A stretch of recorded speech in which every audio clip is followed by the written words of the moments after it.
President Trump has ordered security clearances stripped from a new hit list of antagonists. Just days after revoking Joe Biden's access to classified information in secure federal buildings, because I don't trust him, Trump said his new top target is ex-Secretary of State Anthony Blinken, who orchestrated the Dirty 51 letter from former intelligence officials on the eve of the 2020 election. The infamous missive falsely claimed that Hunter Biden's laptop, the contents of which the Post revealed, was Russian disinformation. Blinken's security clearances will be revoked, following the same presidential directive aimed at Biden and the 51 ex-spooks last week, Trump told the Post in an exclusive interview. "Bad guy. Take away his passes," he said of Blinken. "This is to take away every right they have, revoking security clearances, including they can't go into federal buildings." New York Attorney General Letitia James and Manhattan District Attorney Alvin Bragg joined the new group of 8 Democrat foes Trump plans to punish by revoking any access to classified information and barring their entry to federal facilities. The president said they all will be given exactly the same punishment as Biden, and the Dirty 51 is part of his administration's vow to hold government officials accountable for actions he regards as election interference or the mishandling of classified information. Bragg prosecuted Trump last year in the so-called hush money case, and James brought a civil fraud case against the president for supposedly exaggerating his wealth when applying for bank loans. The move is regarded as more symbolic than consequential for the New York lawfare duo.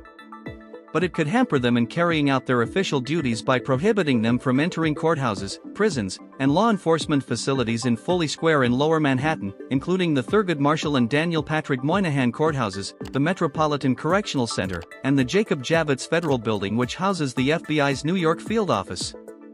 They also will not be able to set foot in the U.S. Attorney's offices for the Southern and Eastern districts of New York, in Manhattan and Brooklyn. "It's more an insult and a slap in the face than a real deterrent," said Attorney Bob Costello, a former Manhattan federal prosecutor who testified as a defense witness in Trump's hush money trial in Manhattan. The other targets Trump disclosed to the Post include Biden's former national security advisor Jake Sullivan, who also was chief foreign policy advisor to Hillary Clinton during her failed 2016 presidential bid, when he notoriously helped foment the Trump-Russia collusion hoax. Also in Trump's sights are Biden's Deputy Attorney General Lisa Monaco, who was involved in overseeing lawfare investigations against Trump and coordinating the DOJ response to the January 6 riot. She also helped orchestrate the Russia hoax while working as an aide to President Obama. Next in line are anti-Trumpers Andrew Weissmann, the lead prosecutor in special counsel Robert Mueller's Russiagate investigation of Trump, who frequently maligns the former president in his role as an MNBC contributor, lawyer Mark Zaid, who represented Eric Ciaramella, the CIA analyst identified as the whistleblower in Trump's impeachment in 2019 over a phone call with Ukrainian President Volodymyr Zelensky, and Norm Eisen, special counsel to the Democrat-led House Judiciary Committee during the impeachment. Former Trump attorney Tim Parlator says Trump's action is largely symbolic and hard to enforce, especially on New York officials. But it will have a major impact on Zaid's legal practice because he fashions himself as a national security lawyer. He's a wacky partisan guy who tweeted after Trump was inaugurated that it was time for a coup.